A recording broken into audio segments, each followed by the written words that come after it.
So welcome back to Clever Name Garage. It's motors aplenty.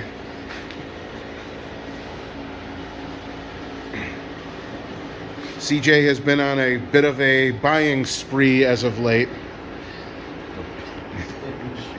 It's basically, it isn't actually a buying spree. It's things have come together where deals have just showed up and you can't pass it up. Actually, it's also gearboxes aplenty too. Freaking binge buying, dude. Let's not kid anybody.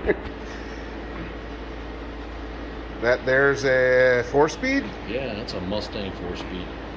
And then there's another one over here. Yeah, that's the one that came out of the convertible. Oh, so this one came out of the red. But here's what's weird about this. That is a small implant, and it's an early top loader. So it's got the narrow bolt pattern for the bell housing. It's for like a Fairlane or something, because it's got the long tail housing. But it's got the small input shaft. But what's weird about it, nobody can figure out, is small input shaft, 31 spline output shaft. And I've been told they don't make them that way. So this is either something really unique. Could you even have Frankenstein that together? I don't even know if you could have even done that. That's what I've been told. It was Frankenstein. It was Frankenstein. Frankenstein. Let me get my gloves on. So we've got motors. Yeah, we got motors. This is the 351 Cleveland Cobra Jet motor. And this is the Cobra Jet motor out of... Probably a Mustang motor.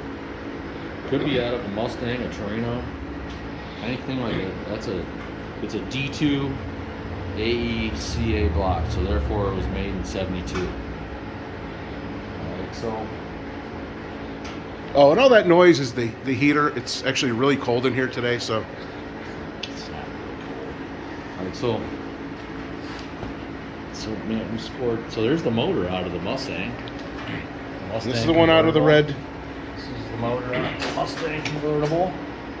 That's the one that almost broke in half when we pulled it off the trailer.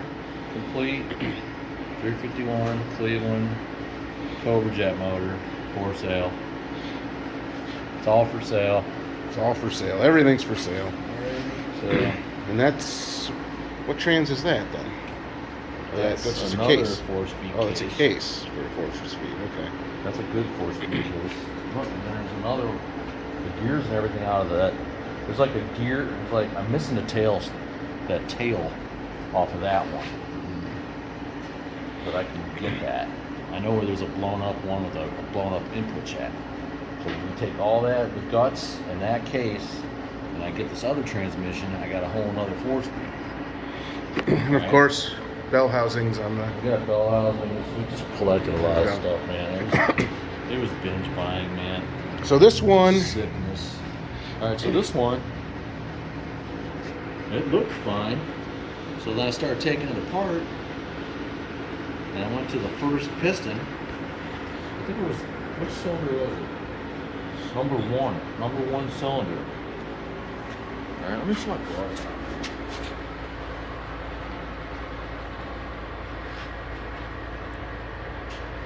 It's hard to tell because it's all oiled up, but...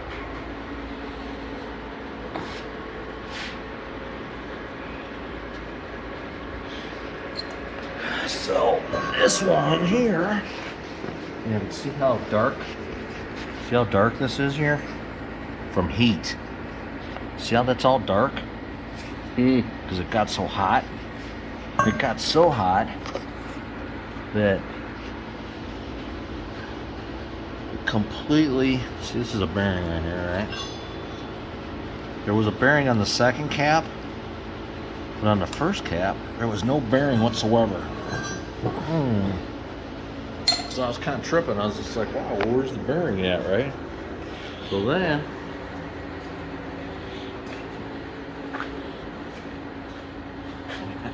when I got the piston out, I didn't even notice this right here.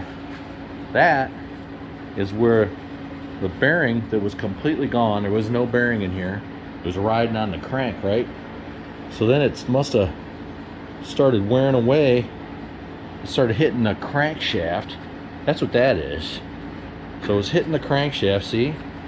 Then it eventually got to the point where it just hit the crankshaft so hard that it bent the whole connecting rod. Yeah, you can really see it when you hold it up like that. Yeah. It is definitely got, it's got a pretty good bend That in takes it. a lot of force to do that, man. Because you can imagine the noise this thing was making. Can you imagine how much, hey, why does it make all that noise? It was like they didn't even run, there was no oil in it, you know, right? Or the oil pump went bad. But look, the rods and everything are clean. It's the weirdest thing. And it might be because it got so hot, though. But the whole inside of the motor is not bad. So either the oil pump went bad or it's really weird. But the crank's wasted. This rod's obviously wasted. So all that's salvageable out of the motor, hopefully the block. Because it is a 4-bolt main block.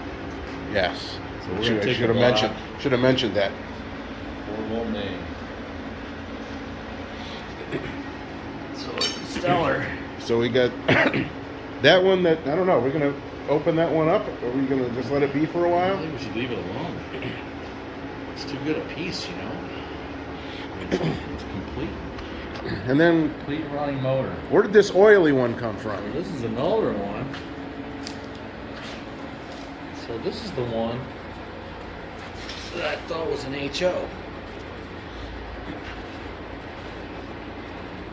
When I pulled the, let's see if you, well, you can't really see it, but if you look on this side, over here,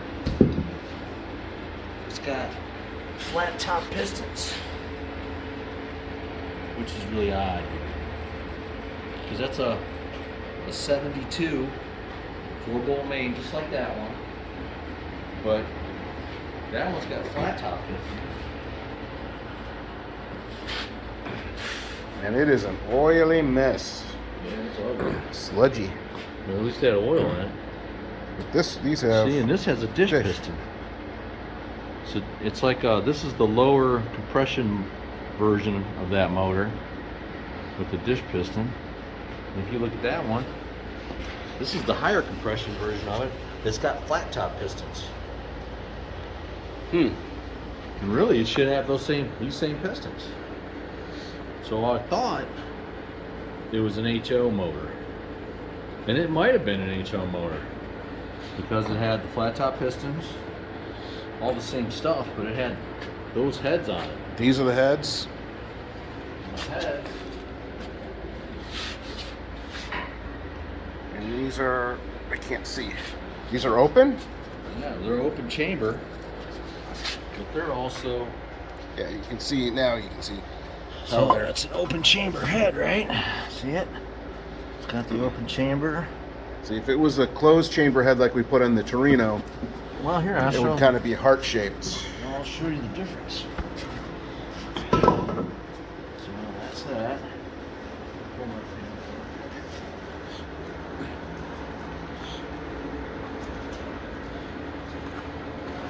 Since I was buying, I kept on buying. They're not quite heart-shaped, but you can see the areas, you know, the areas right in here that are dished out on the open chamber is closed up on this one, making the chamber volume a lot lower, a lot less, which of course raises compression. Those are just standard 70, 71 closed chamber heads. For sale. And then we have another set of open chamber heads that were laying around for the Yeah, those are sitting underneath there. that we were gonna originally put on the Torino motor. They're over here. Those are also up for sale like everything else. So, these are open chamber. Okay. Open chamber. But however, they have these. Guide plates on. These are factory guide plates and screw-in studs. It's got factory spring cups on it, the different springs. So these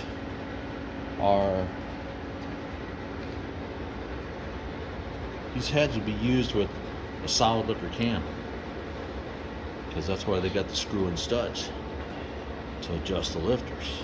Yeah. So these heads are 351 HO heads. If anybody out there knows what we're talking about, those are really rare. And if you were building a 351 and you wanted to put a blower on it or something like that, this is what you would use, the the open chamber heads like that. But if you just want to build a regular high compression NA motor, well, some people still say you use the opens, but I think we had great results on the Torino with the closed chamber, and that's what I would do if I was building another one right now. These heads came off of that motor, but I really don't think that they were the right heads for that motor, because it's like they weren't even torqued down.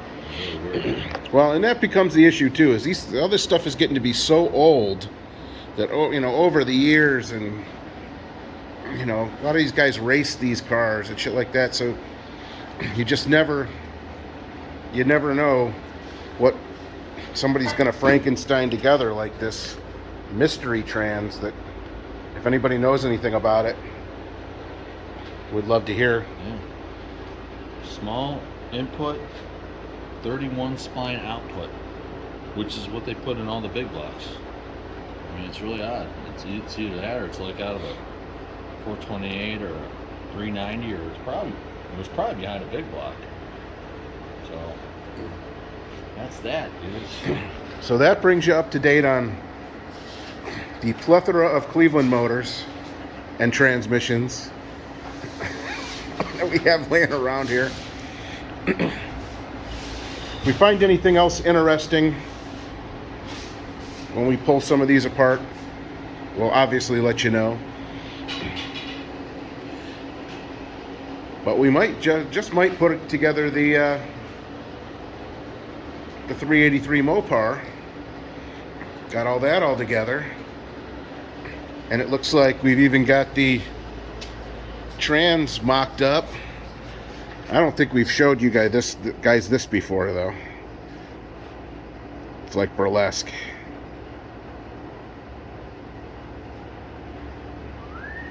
Brand new. Look at that. Isn't that pretty?